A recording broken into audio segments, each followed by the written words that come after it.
Glória a Deus, graça e paz, pessoal. Vamos continuar o nosso curso de maturidade no Espírito. Vamos lá para a página 26, matéria 4, plano de redenção. Essa aula é muito poderosa porque fala sobre o plano redentor do Senhor para a humanidade, que é algo maravilhoso, né? Toda a Bíblia, ela é decorrida desse plano redentor, né? Que houve a queda do homem e Deus, ele teve um plano de resgatar de volta o homem, né? Através do Senhor Jesus, através do povo que ele escolheu, que é o povo de Israel, e depois com a vinda de Jesus, que nos trouxe a redenção, nos levou de volta para o Senhor. Eu quero te fazer algumas perguntas, né? Inclusive elas estão aí na apostila. Primeiro, né? Se você muitas vezes já pode ter pensado nessas questões, né, sozinho, e aí fica muitas dúvidas nas nossas cabeças. Primeira pergunta: qual foi o propósito de Deus ao criar o homem e colocá-lo justamente aqui na Terra? Por que o homem precisa ser salvo? E salvo do quê? Salvo para quê? Eu estava realmente perdido ou condenado? Esse curso de maturidade, ele tem o objetivo de nos tornar convictos da nossa fé, nos tornar cada vez mais maduros na fé, para que a gente possa caminhar com certeza daquilo que o Senhor determinou para nós, com certeza dos planos de Deus para as nossas vidas. E dentro disso, nós temos que ter convicção da nossa salvação e convicção desse plano redentor de Deus para nós. Isso não pode ser dúvida, mas nós temos que ter absoluta certeza e clareza desse plano do Senhor para nós. Lá em Jó 42, versículo 2, fala o quê? Eu reconheço que para ti nada é impossível e nenhum dos teus planos pode ser impedido. Então a redenção é um plano de Deus para a humanidade. Foi um plano arquitetado para nos levar de volta a Ele. Deus, ele é um Deus de propósitos e os seus planos jamais se frustram. Ele fez o homem à sua imagem, conforme a sua semelhança. Nós vemos esse versículo bastante conhecido, Gênesis 1, versículos 26 e 27. E para que Deus fez o homem conforme a sua imagem e semelhança? Primeiro, para expressá-lo. E segundo, para representá-lo. O homem, ele representa a vida de Deus e a autoridade de Deus. Nós somos embaixadores do Senhor aqui na terra. E o que o diabo queria ser? Ele queria ser igual a Deus ou ser igual ao homem? Você vai responder nesse espaço em branco da sua apostila. O diabo, ele queria ser igual a Deus. E ele invejou o fato de o homem ser o que ele sempre desejou. Deus, ele criou o homem conforme a sua imagem e a sua semelhança. E o diabo, tudo o que ele queria era ser igual a Deus. E Deus, ele pegou uma criatura e criou de maneira que fosse a imagem e semelhança dele. Por isso o diabo, ele ficou com muita inveja do homem, né? E o plano do diabo é destruir o homem, roubar, matar e destruir, porque o homem, ele é uma criatura planejada por Deus. O plano de redenção de Deus para nós foi para nos trazer de volta para perto dele e para perto do seu propósito. O propósito inicial de Deus não é a salvação do homem. O pecado na vida do homem tirou da rota planejada por Deus. Mas o propósito de redenção trouxe para o homem essa correção de rota.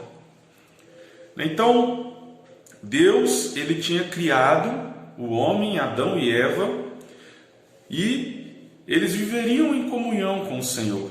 O plano inicial do Senhor era esse, né? Que o homem ter comunhão com o homem, ter intimidade com o homem. Porém, o homem, ele saiu da rota.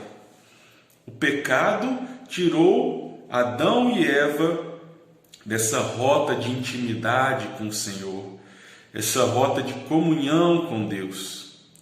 E aí Deus, ele teve o plano redentor para colocar de novo o homem nessa rota.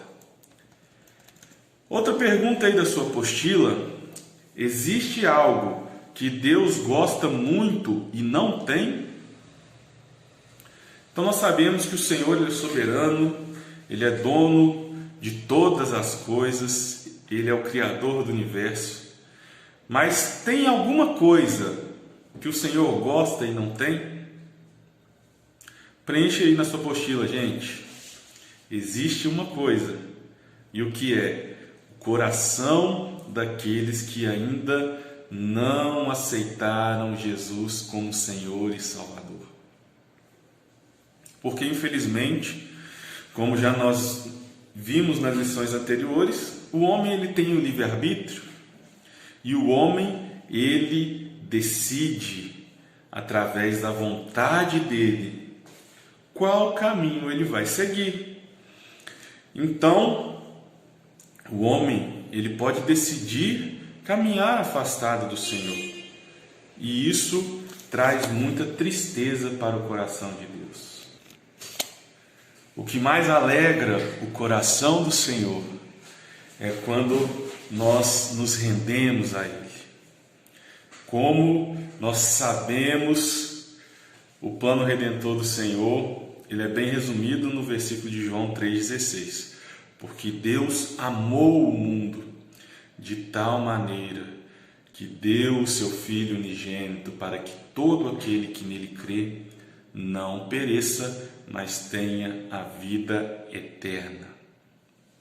Então, o Senhor, ele quer a salvação de todo mundo, independente da pessoa, independente do erro que aquela pessoa cometeu.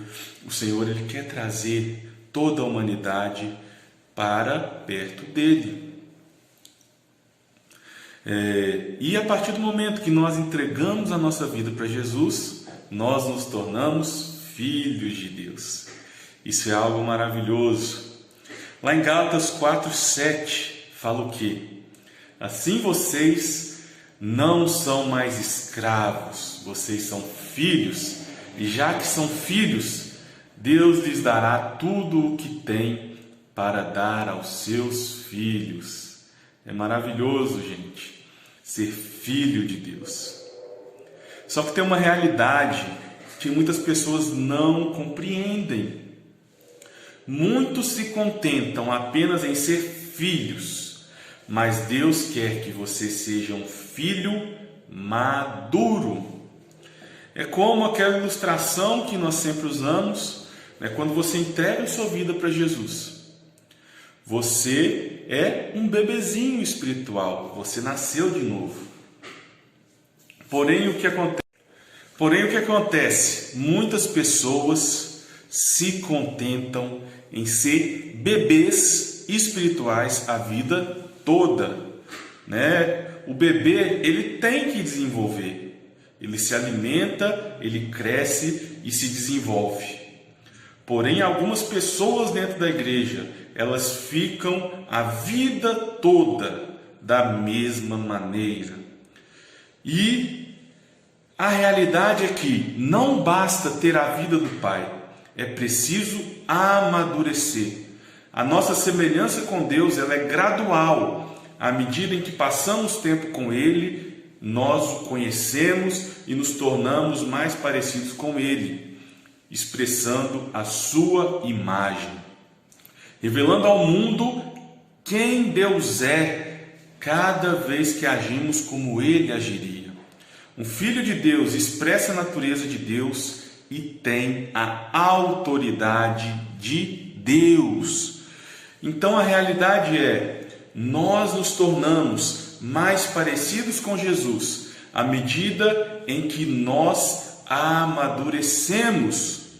Nós nos tornamos cada vez mais a imagem e semelhança de Jesus à medida que nós crescemos espiritualmente. Porque se você permanecer um bebê na fé, você vai ser um pinguinho parecido com Jesus, porque o Espírito Santo está dentro de você. Porém, nas suas atitudes do dia a dia, você vai pisar na bola constantemente, porque você não está crescendo espiritualmente, porque você não tem compreensão daquilo que você é em Deus. À medida que nós crescemos espiritualmente, as coisas que hoje nos aprisionam, no futuro elas vão se tornar coisas banais. A gente vai olhar para o passado e vai falar, como eu vivia desse jeito? E isso só é possível quando você cresce, né? Quando a gente olha, né, algumas atitudes que a gente teve quando era adolescente. Quando a gente pensa no passado, a gente fala assim, meu Deus, como eu era imaturo. Meu Deus, como eu tomei essa decisão. Porque você desenvolveu, você amadureceu. E a vida espiritual é do mesmo jeito. Nós olhamos para trás e falamos, nossa, como eu era imaturo. Mas se você não crescer, você vai permanecer imaturo para o resto da sua vida. Porque o homem foi criado para expressar e representar Deus aqui na terra. Vamos abrir a palavra de Deus lá em Ezequiel 11, versículo Ezequiel 28, 11. Ezequiel 28, 11. Vamos lá, Ezequiel 28, 11. Fala assim: esta é a palavra do Senhor que veio a mim. Filho do homem, erga um lamento a respeito do rei de Tiro e diga-lhe: assim diz o soberano Senhor, você era modelo de perfeição, cheio de sabedoria e da perfeita beleza. Você estava no Éden, no jardim de Deus.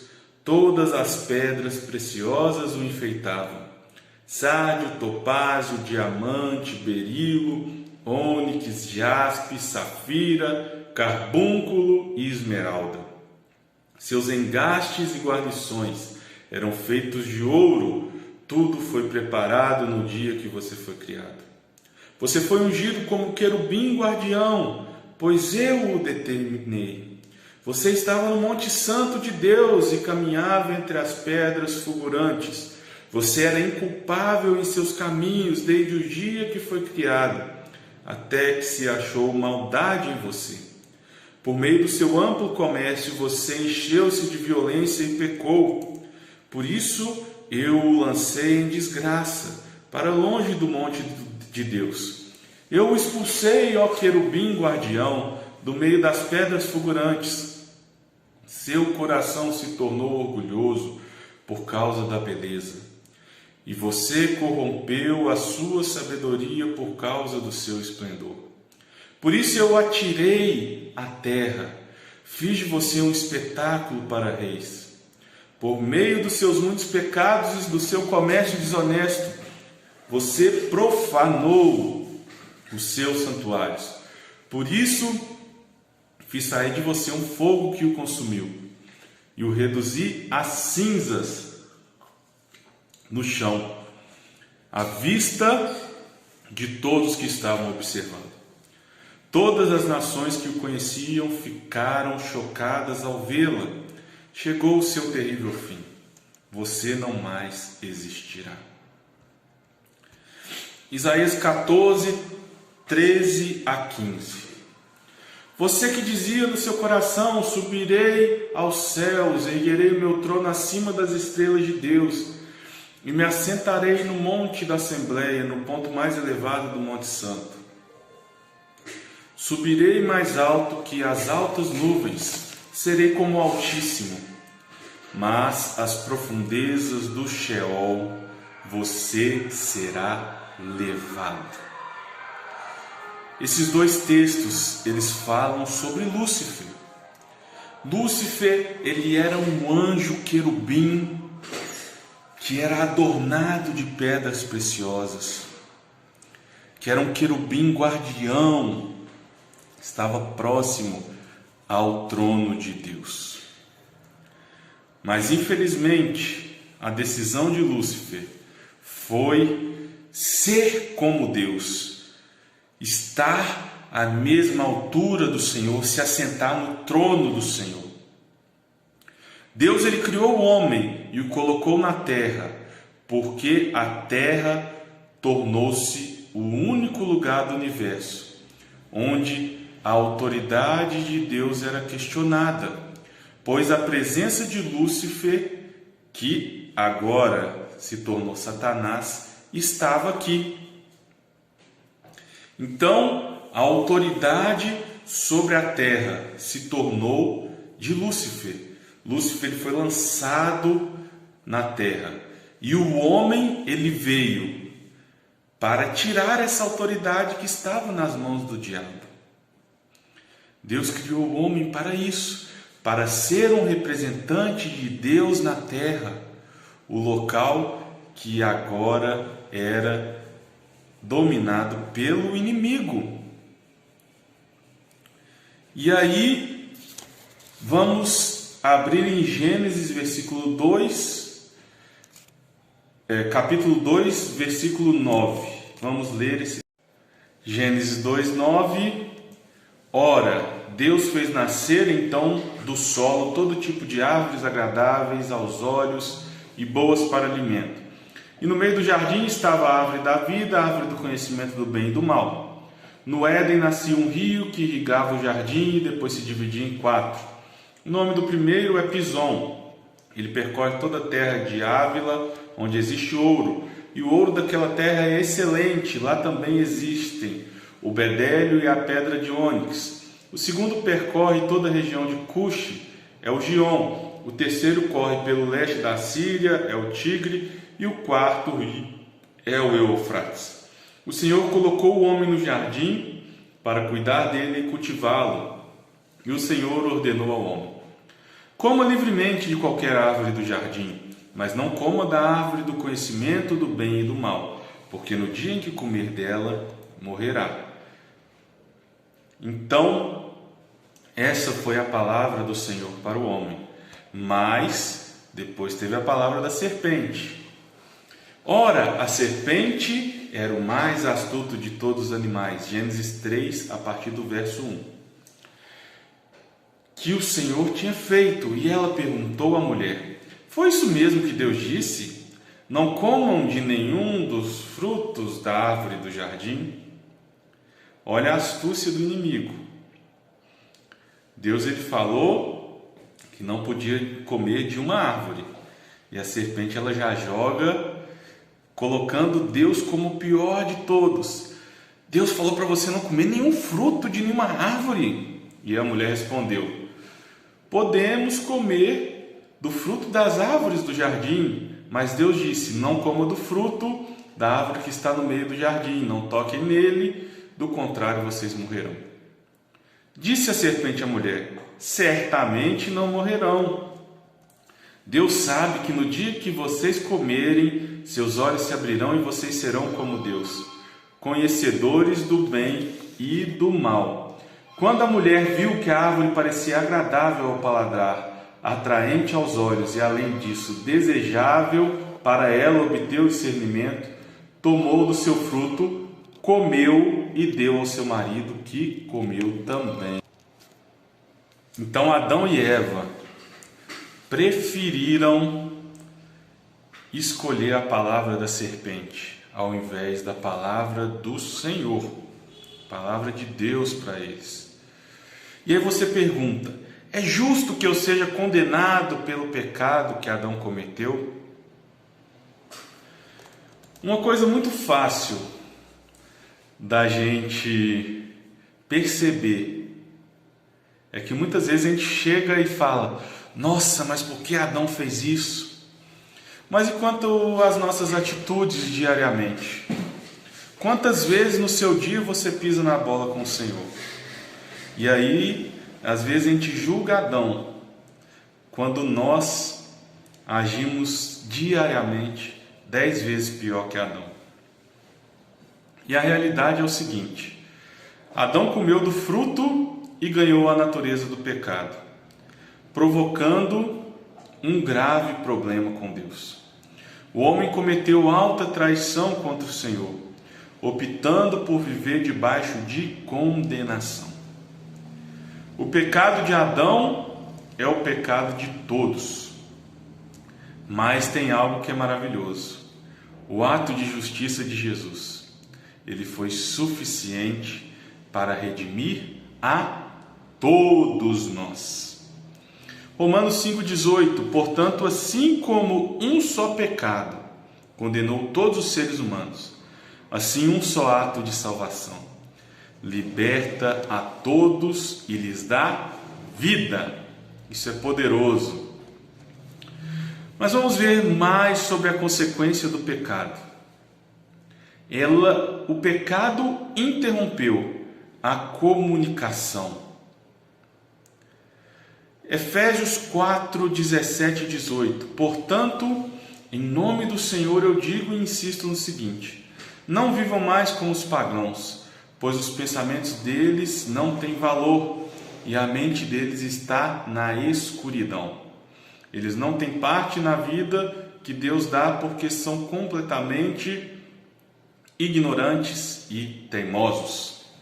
Ou seja, o homem que não conhece ao Senhor, ele vive uma vida na ignorância, sem o conhecimento de Deus, sem a comunicação com o Senhor. O pecado ele trouxe essa quebra da comunicação entre o homem e Deus. Qual é a solução para o pecado e a consequência do pecado? João 3,16: porque Deus amou o mundo de tal maneira que deu seu Filho, para que todo aquele que nele crê não pereça, mas tenha a vida eterna. Romanos 5,8: mas Deus nos mostrou o quanto nos ama. Cristo morreu por todos, quando ainda vivíamos em pecado. Deus fez o homem à sua imagem e semelhança, mas o pecado acabou com a comunicação e matou o espírito do homem. A comunhão é um atributo do Espírito. Agora, o que Deus fez? Enviou Jesus, que se fez pecador, à nossa semelhança, restabelecendo a comunicação. Então, 2 Coríntios 5,21 fala o quê? Aquele que não conheceu o pecado, ele o fez pecado por nós, para que nele nós fôssemos feitos justiça de Deus.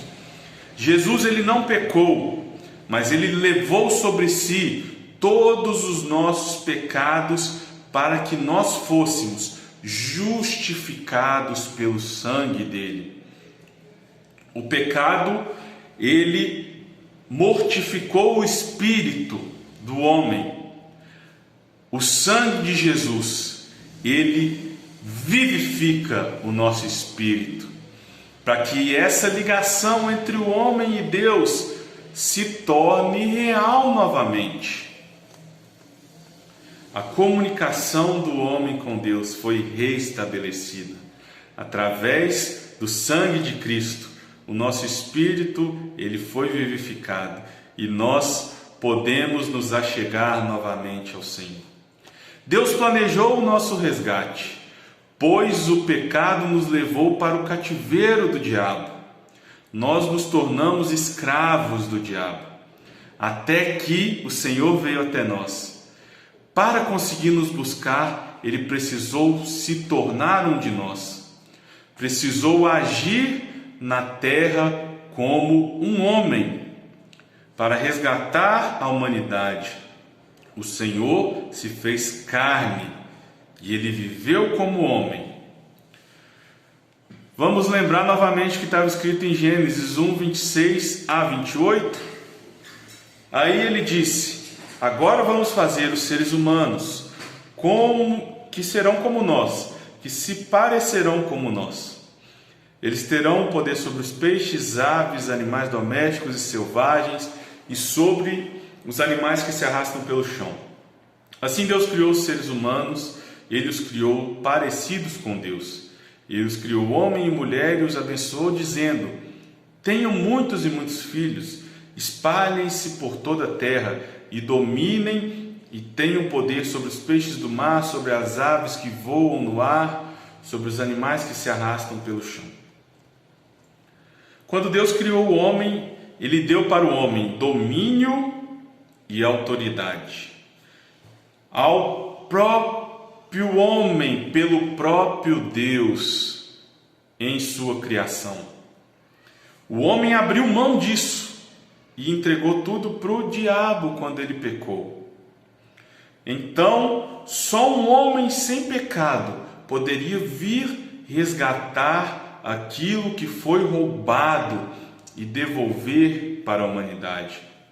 Só Jesus poderia reconciliar o homem com Deus. E como o homem, ele pegou na mão do homem e religou a Deus novamente, restaurando a comunhão e nos tornando filhos de Deus. Tudo o que Adão perdeu, Jesus, ele conquistou novamente. Então, é como se houvesse um abismo entre Deus e o homem a partir do pecado. E Jesus, ele foi aquela ponte que pôde reaproximar o homem de Deus. O pecado separou, o sangue de Jesus aproximou. A fonte da salvação de Deus é o amor. Então, a nossa condição nos torna incapazes de salvarmos a nós mesmos. E Deus, ele amou o homem antes mesmo de criá-lo, e ele continuou amando o homem depois da queda. Eu vi uma ilustração ontem, fabulosa, que essa ilustração dizia o seguinte: quando nós temos um celular, e aquele celular, ele cai no chão, ele quebra, a tela fica toda arrebentada, o que a gente quer? A gente quer trocar de telefone, porque aquele telefone não presta mais, e muitas vezes quando a tela quebra, fica mais caro arrumar a tela do que comprar outro celular. E às vezes a gente pensa assim: esse celular já estava velho mesmo, vou comprar um celular novo. A gente aproveita a quebra daquele telefone para adquirir outro. Mas Deus, ele não fez isso. Deus, ele não pegou o homem quebrado e falou assim: vou jogar esse troço fora e vou fazer outro. Eu vou acabar com a humanidade e vou criar uma criatura que seja melhor do que o homem. O homem não presta, o homem é um lixo, ele está quebrado, agora eu quero outro. Mas Deus, ele pega você, ele te ama quando você está perfeito e ele te ama quando você está quebrado. Ele amou o homem quando ele criou o homem, e ele amou o homem quando o homem estava totalmente quebrado. Quando o homem, ele não servia mais para aquele propósito que Deus criou. Então, a fonte da salvação de Deus é o amor. Ele te ama mesmo quebrado. Ele quer pegar você e Ele quer trocar todas as partes que estão quebradas para te tornar novamente perfeito para o propósito que Ele planejou. Lá em Efésios 2, versículo 4 e 5 diz o quê? Mas a misericórdia de Deus é muito grande e o seu amor por nós é tanto que quando nós estávamos espiritualmente mortos por causa da nossa desobediência, Ele nos trouxe para a vida que temos em união com Cristo. Pois, pela graça, vocês são salvos.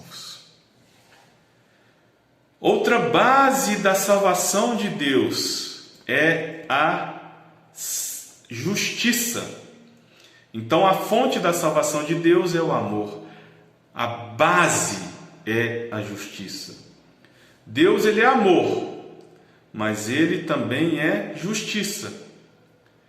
E a diferença entre amor e misericórdia é o quê? O amor é fazer pelo outro o que ele não merece. E a misericórdia é o quê? É não fazer pelo outro aquilo que ele merece. Então, a misericórdia é, mesmo não merecendo, o Senhor, Ele se entregou por nós. Ele nos amou tanto que Ele fez aquilo que nós não merecíamos. Ele nos resgatou. Nós somos desobedientes, nós pecamos, nós pisamos na bola diariamente com o Senhor. Mas mesmo assim, Ele nos ama. Mesmo assim, Ele é misericordioso de não dar para o homem aquilo que ele merecia. Nós merecíamos estar na cruz, nós merecíamos a morte eterna por causa dos nossos atos de desobediência e de rebeldia contra o Senhor. Porém, o Senhor, Ele quer nos resgatar, Ele nos ama, Ele quer nos abraçar, Ele quer te colocar de volta no propósito que Ele planejou para você. Efésios 2:8: Pois pela graça vocês são salvos por meio da fé. Isso não vem de vocês, mas é um presente dado por Deus. Então a salvação ela é um presente de Deus para nós. Nós não somos merecedores da salvação. Nada que nós fizermos vai nos levar até a salvação. Porque a salvação é um presente de Deus para nós. Deus ele foi além, Ele expressou amor e misericórdia, derramando sobre nós a graça. Deus não nos salvou por seu amor, nem por misericórdia, e sim pela justiça. Lá em 1 João 9, o que diz? Mas se confessarmos os nossos pecados a Deus, Ele cumprirá a sua promessa e fará o que é correto, nos perdoará dos nossos pecados e nos limpará de toda maldade. A cruz, o Senhor, Ele uniu o amor e a justiça. O homem, ele foi condenado pela justiça de Deus, porque lá em Ezequiel 18:20 fala o quê? A alma que pecar, morrerá. Como Deus poderia nos perdoar sem ferir a sua justiça? Porque a palavra de Deus diz em Romanos 6:23: o salário do pecado é a morte, mas o presente gratuito de Deus é a vida eterna, que temos em união com Cristo Jesus. Jesus, Ele morreu a nossa morte, para que nós pudéssemos viver a sua vida. O homem sem Deus está morto e não pode fazer nada em seu favor. Mas Deus veio até o homem e o buscou. A cruz, ela resolveu o problema do homem completamente. O homem ele precisava ser condenado por causa do pecado. O salário do pecado é a morte.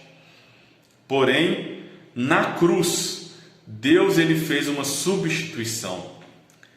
Alguém precisava morrer pelo pecado.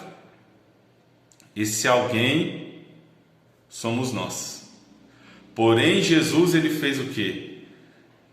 Nos tirou da condenação, nos tirou daquele lugar de morte que nós deveríamos estar, e ele morreu no nosso lugar. Jesus, ele se colocou no madeiro no nosso lugar. Isso é redenção, a substituição. Jesus, ele foi para o lugar que nós merecíamos. E o poder da cruz é a inclusão. Nós fomos enxertados em Cristo. Tudo o que é dele é seu. A sua vida, a posição redentora de Jesus. Porque Jesus, ele morreu, mas Jesus também ressuscitou. Então ele tomou o nosso lugar na hora da morte. Mas ele nos incluiu na hora da ressurreição. Isso é maravilhoso, porque nós vamos ressuscitar com ele. Nós temos uma esperança de vida eterna. Então Jesus, ele nos substituiu na cruz, mas ele nos incluiu na ressurreição. Somos de Deus duas vezes. Uma porque ele nos criou, e outra porque ele nos comprou. Ele nos resgatou das trevas para o reino do seu Filho e do seu amor. Então nós devemos viver a nossa vida sabendo que o Senhor, ele nos criou porque ele nos ama. E ele nos trouxe de volta para ele porque ele nos ama. Você foi comprado por um alto preço. Não desperdice a sua vida com coisas inúteis. O preço que você foi comprado foi um preço de sangue. Então busque conhecer cada vez mais esse Senhor que te resgatou. Esse Deus que deu o próprio Filho em favor de você. Esse Deus que se tornou pecado por você, para que você pudesse ter vida e vida em abundância. Então não viva essa vida medíocre que muitas vezes você decide viver, essa vida abaixo do propósito de Deus, mas decida viver uma vida no centro da vontade do Senhor, uma vida experimentando o melhor do Senhor para você. Deus, ele tem grandes coisas para você, para a sua família, mas a decisão de viver essas grandes coisas vem única e simplesmente de você, vem da sua decisão. Decida viver o propósito de Deus, decida amadurecer, decida conhecer o Senhor cada dia, decida ter uma vida de intimidade, uma vida de busca na palavra do Senhor, uma vida de oração. Decida ser um cristão maduro. Deus abençoe, espero vocês na próxima aula. Pessoal, não desistam desse curso, tenham perseverança. Esse curso, ele veio para nos abençoar e nos levar a um nível cada vez mais alto de comunhão e intimidade com o Senhor. Deus abençoe, um abraço e até a próxima.